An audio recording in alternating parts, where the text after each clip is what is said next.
Hello everyone, this is the good, the bad, the TNA Impact for November 17th, 2011. Now, for people who didn't watch pretty much the last month's or going into last month's pay-per-view, I pretty much told you that I felt TNA was dropping the ball mostly with their main event storylines, and I felt like the pay-per-view itself was a throwaway pay-per-view. This Impact was a lot better than all the impacts from last month. I would have to say honestly. Thankfully they furthered the storyline with Bobby Roode and AJ Styles. They're going to have another match. It wasn't just a one-go deal for this one, and then he would go off to like Kazarian or something else. So it was nice to see that they were going to go ahead and continue that storyline. They made the match for Final Resolution, which is an Iron Man match, and we'll see where the storyline goes in for there. You had Jesse Sorensen.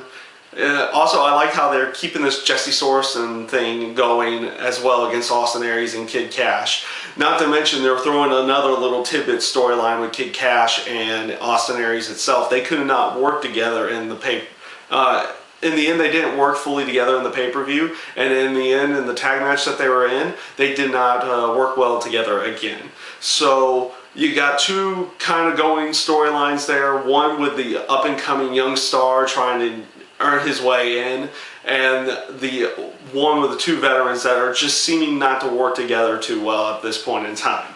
The Knockouts division, I will go off and say what they did this week was a little bit of disappointment and also a really good match in the end, as it was, and hopefully a good storyline for the upcoming future. It was kind of sad that, not that I'm a big Velvet Sky fan, but it was kind of sad that they just took the belt off of her after a month of winning it when they were building her into trying to win the title.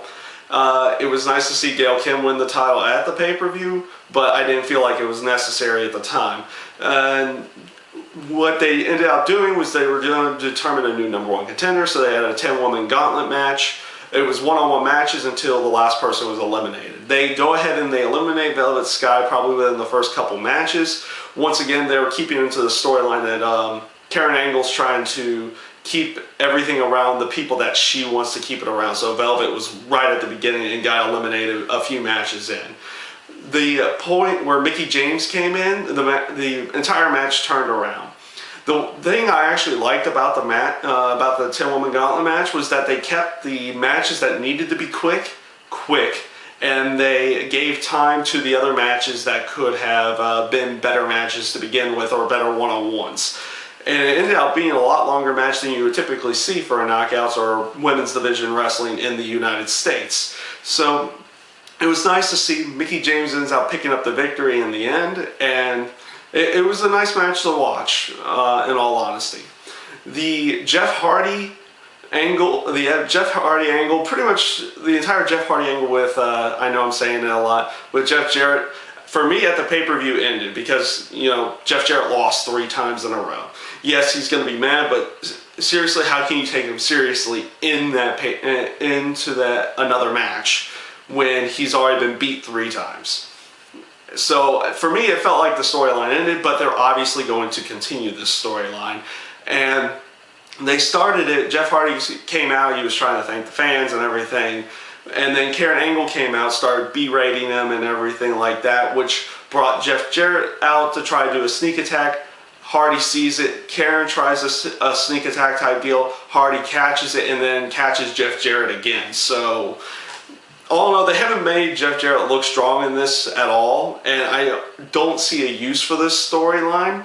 And that's probably actually the one bad point of the show was that storyline altogether.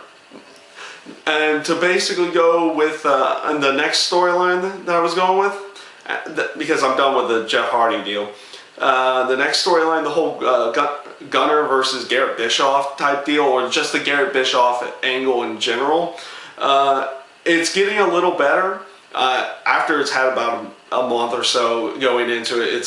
It's starting to grow on me just a little bit, but I'm still not liking where they're putting it on the show. They're giving them multiple segments in the show, and then they're almost giving them a main event type match mostly on a weekly basis. So It's somewhat growing on me, but I still don't like what they're doing with it and how much time they're giving to it right now. Obviously the best storyline of the night was the James Storm one. He's of course coming off his concussion, or based on storyline, he's coming off his concussion from last week when getting sneak attacked from behind.